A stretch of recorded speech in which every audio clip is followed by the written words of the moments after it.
Hello, everyone. This is Yoko. In this channel, I'll be sharing information in English about events happening in China that may not be widely known in other countries. I've gathered information from various media sources, so I'd appreciate your comments on the video content. English is not my native language, so I'm using an AI speaker to read in English. If you enjoy the content, please consider subscribing to the channel and showing your support. Now, let me introduce an intriguing aspect of China, the world of wild China. I'd like to talk about Walmart. Walmart is a major supermarket giant that has entered the Chinese market. Recently, there's been significant buzz in China about new revelations concerning Walmart. In the case of Carrefour, it was a matter of Sony, the company that acquired Carrefour, facing unexpected challenges. For those outside Carrefour and Sony, such as employees and stakeholders, it might seem unrelated or not of much concern. However, the current discussion about Walmart is on a different level. So, what's the story? Walmart's purchasing center, which sources products, is shifting from China to Vietnam. Walmart, a global retailer with operations in various countries, used to source products mainly from China. The crucial point here is that Walmart's procurement department, located in China, not only sources products for sale in China but also globally for all Walmart stores. However, this central function is now shifting to Vietnam, causing a seismic impact on various manufacturing industries in China that supply Walmart. Why did Walmart move its procurement department to Vietnam? There are several reasons, with the most important one being the cost of procurement. It is said that sourcing from Vietnam is cheaper than sourcing from China. Even when selling products in China, importing goods from Vietnam turns out to be more cost-effective than buying them directly in China. Additionally, there are complaints about the quality of Chinese products. If you find this intriguing and want to know more, please check out the full video. Additionally, though not explicitly mentioned in the Chinese articles, political risks might also be a factor.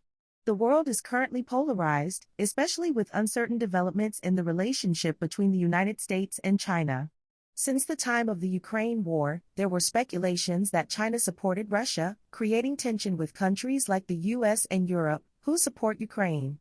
This shift in geopolitical dynamics could potentially affect China's economic strength. In essence, the changes in geopolitical dynamics may have a potential impact on China's economic power, especially if there are speculations of China's economic influence flowing into support for adversaries like Russia and Hamas.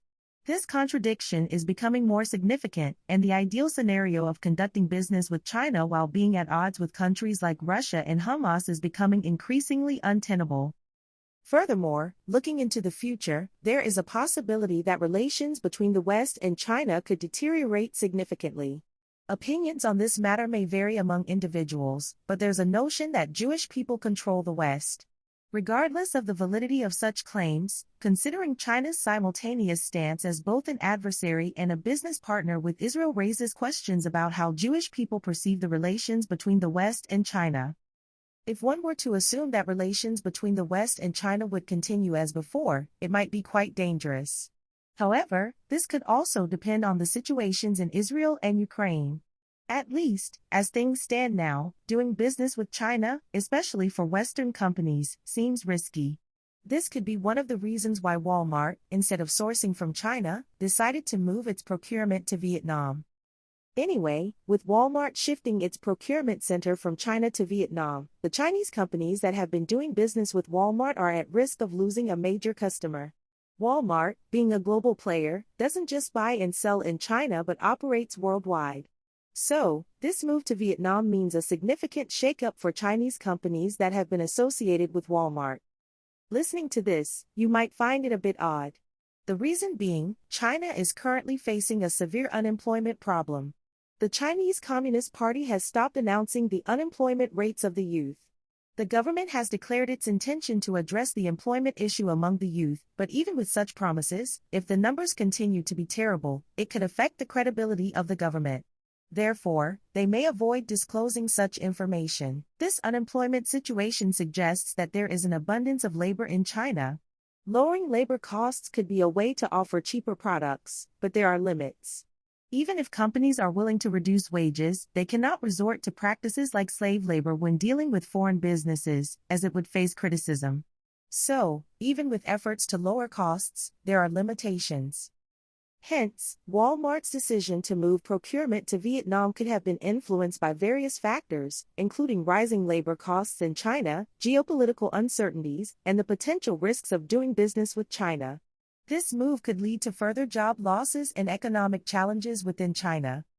In summary, China's economic growth has led to increased living costs, but the rising unemployment rate and the lack of effective solutions from the Chinese government are contributing to a complex economic situation.